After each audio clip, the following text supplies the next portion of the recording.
Hey, welcome back to the Gigabyte motherboard build.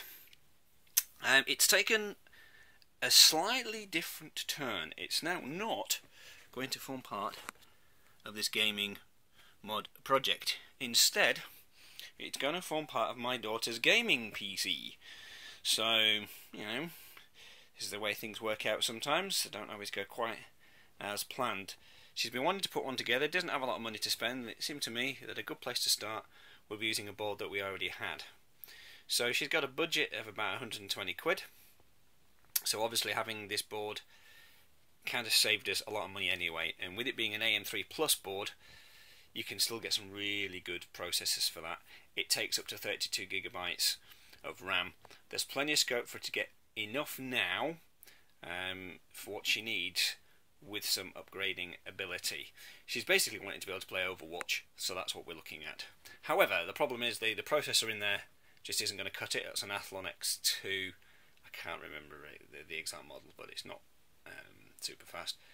Power supply is only a 350 watt, and the onboard graphics, no good.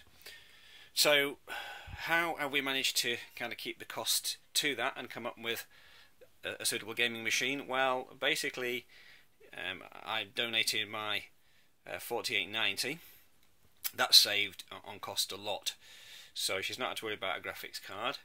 And then we've purchased this EVGA 500 watt 80 plus, because I won't get anything less than 80 plus power supply.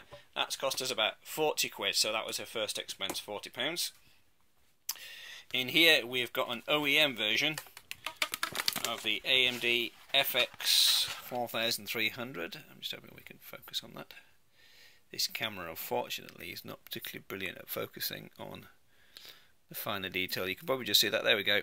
AMD FX 4300 3.8 GHz quad-core processor. Okay, with the cooler, and that has cost us, with the VAT, 50 quid. Okay, the retail version of that is just over 60, and the retail version comes in a fancy box. This comes in a plain box and it's cheaper. Go figure. So 50, 40, that's 90, and then we purchased second hand 8 gigabytes DDR3.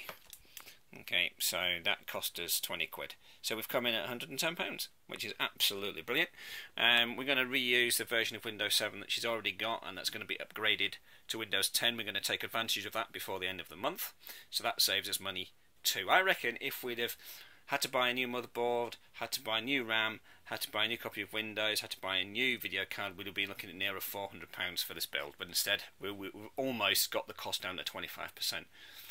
Which is absolutely fantastic.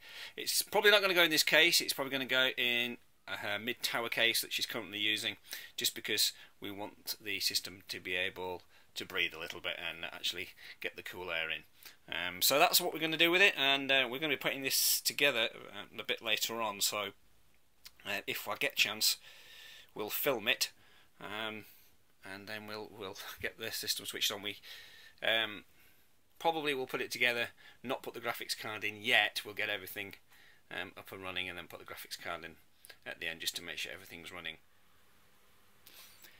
Hey folks, we're back with the Gigabyte AMD build, and we've made good progress. We've got pretty much everything in at the moment. The only thing we don't have is the correct graphics card, because we haven't got that at the moment. We've just put the 3850 from my daughter's existing PC back in there, and we're going to put the 4890 in once we've got everything else done. But it's together. Windows 7 is installed and activated. We've just had a few driver issues which we're just trying to sort out at the moment. Once we've done that, we can get Windows 10 upgrade done, and we're just about there. But I'm really impressed with how quiet the system is actually. I thought that stock cooler was going to be awful, but I'm wrong. It seems to cool fine, and as I say, really quiet. That noise you can hear is the DVD-ROM drive. So we've not done any cable management yet, because until we've got the right graphics card in, there's no point in trying to tidy things up, because we're just going to have to move cables around again. But Other than that, really pleased with it so far. Not quite there, still a little bit of work to do, but yeah, fantastic. So thanks very much for watching. As always, if you like the video, just click on the like, and please feel free to leave a comment and subscribe if you want more. Thanks very much.